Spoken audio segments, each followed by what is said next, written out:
বিসমিল্লাহির রহমানির রহিম। আসসালামু আলাইকুম। দেশ এবং দেশের বাইরে যে যেখান থেকে আজকে আমার এই ব্লগটি দেখছেন, আশা করি আল্লাহর রহমতে সবাই ভালো আছেন। আলহামদুলিল্লাহ আমরাও ভালো আছি।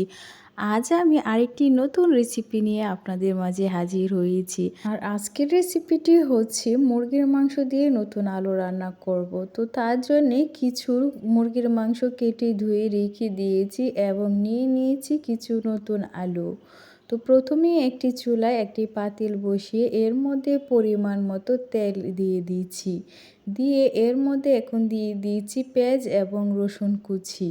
দিয়ে পেঁয়াজ রসুনটা একটু নেড়ে চেড়ে ভেজে নিচ্ছি। নিয়ে এখন আমি এর মধ্যে অ্যাড করব পানি। পানি অ্যাড করে দিয়ে দিচ্ছি হলুদের গুঁড়ো, মরিচের গুঁড়ো, ধনে গুঁড়ো, আদা বাটা, জিরা বাটা, পেঁয়াজ বাটা, রসুন বাটা, পরিমাণ মতো লবণ, দিয়ে দিচ্ছি এলাচ, দারচিনি এবং তেজপাতা।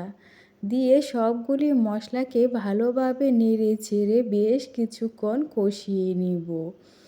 তো মশলাটা এখন কষানো হয়ে গিয়েছে। এখন আমি এর মধ্যে মাংসগুলি দিয়ে দিচ্ছি। তো সবগুলি মাংস দিয়ে এখন মাংস এবং মশলাটাকে ভালোভাবে নেড়ে চেড়ে মিশিয়ে নিব।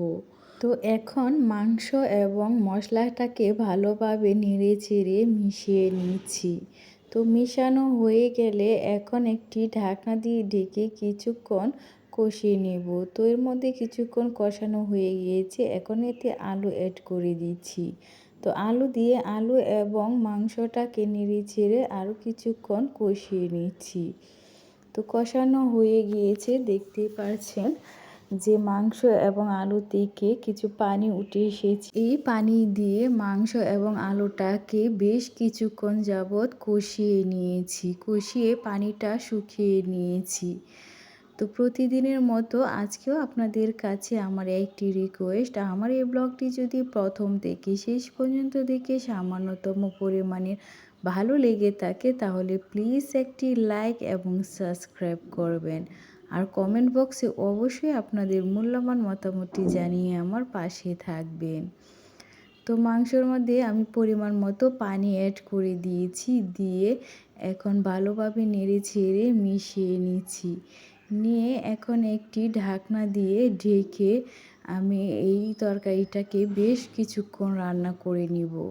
তো এভাবে মুরগির মাংসটা রান্না করলে খেতে অসাধারণ হয়। তো অবশ্যই বাসায় আপনারা এভাবে মুরগির মাংসটা একবার ট্রাই করবেন।